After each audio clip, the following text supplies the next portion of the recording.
Doctorate Himanta Biswa শৰ্মাৰ ডক্টৰেটৰ থেচিছখন অসমৰ কোনোবা মানুহে এতিয়ালৈকে দেখিছে নেকি মোক?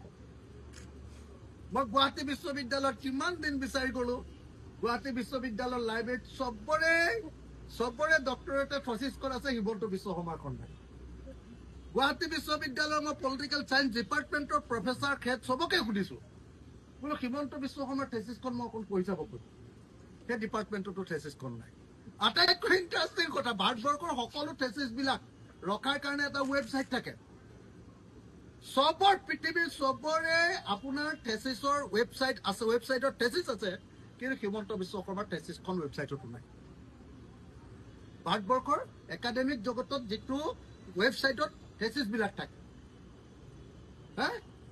এজনে হ'ল অসমৰ একমাত্ৰ ডক্টৰ, PhD, ডক্টৰধাৰী একমাত্ৰ পণ্ডিত, যিজন পণ্ডিতৰ থেচিছখন পৃথিৱীৰ কোনো মানুহে আজিলৈকে দেখি পোৱা নাই।